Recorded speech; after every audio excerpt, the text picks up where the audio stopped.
Now, a four-star U.S. Air Force general has warned of a possible conflict with China, most likely over Taiwan. As early as 2025, he urged his commanders to push their units to achieve maximum operational battle readiness this year.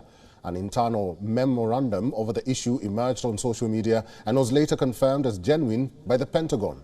In the memorandum, the head of the U.S. Air Mobility Command, General Mike Minihan, said that the goal, or the main goal, should be to deter and, if required, to defeat China.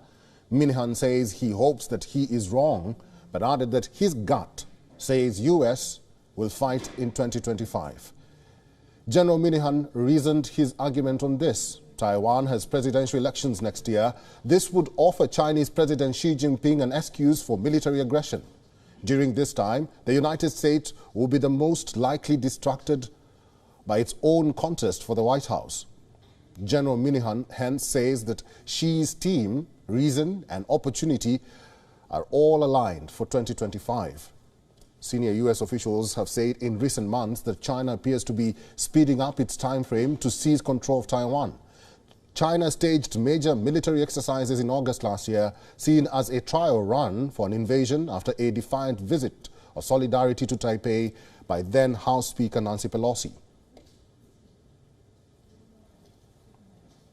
Einar Tangen is a political and economic commentator. He's joining us live on this broadcast from Beijing. Einar, welcome to the program. Thank you.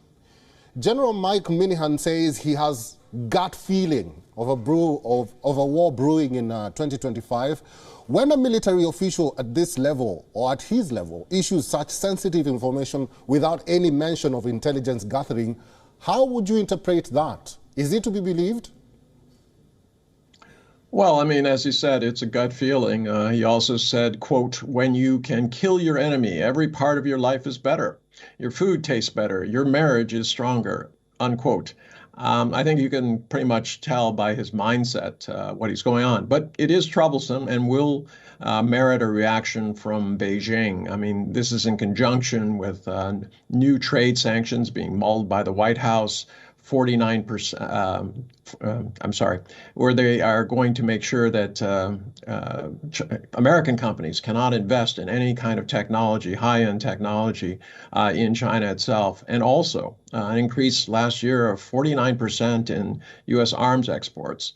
So this time, I mean, these are very serious things. The fact that the Pentagon, rather than withdrawing it or saying he's talking out of turn, that they have confirmed it indicates that they are intent on banging the war drum. All right, I'm talking to Einar Tangen. We are talking about a statement that was issued by a U.S. general. His name is Mike Minihan. He says that he's warned of a possible conflict with China, most likely over Taiwan, as early as 2025. He says he has a gut feeling that U.S. or the United States will go into war with China in the year 2025.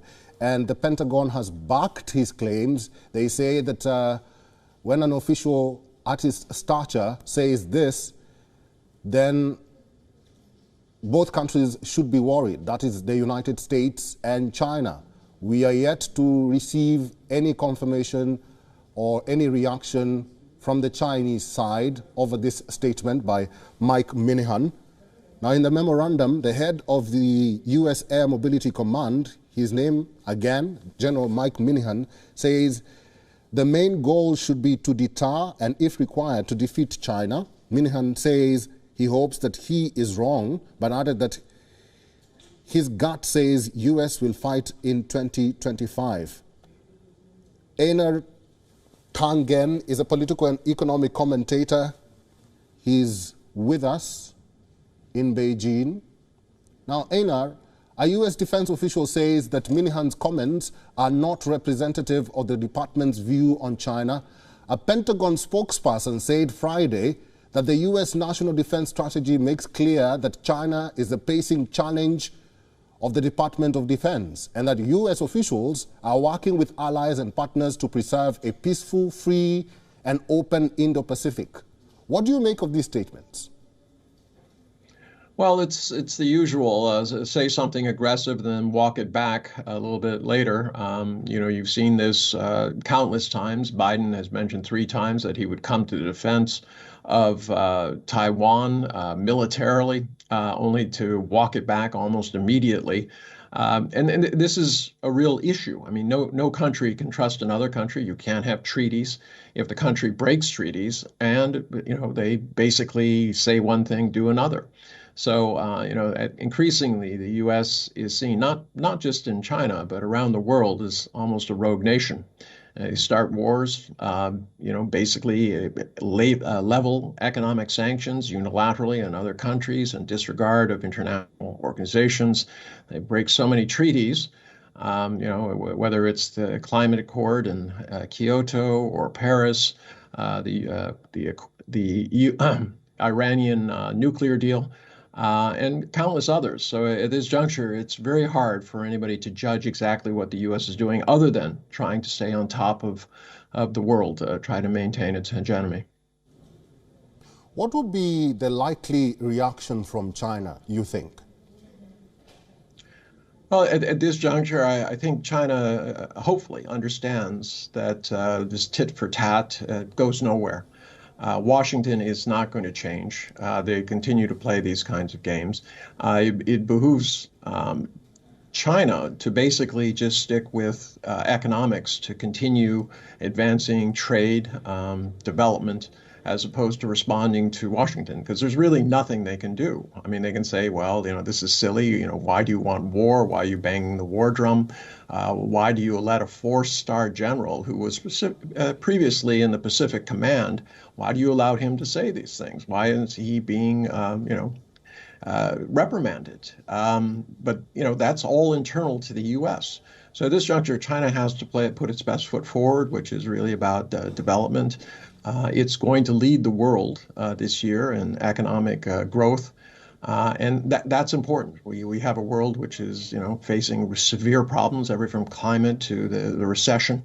I think there's some, desire to, divert attention away from the economic problems that the U.S. has had. They grew 2.1% in 2022. China grew at 3%.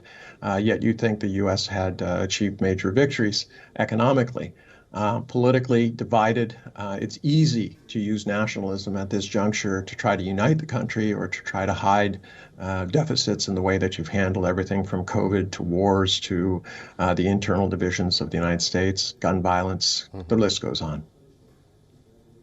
Political and economic commentator Einar Tangen.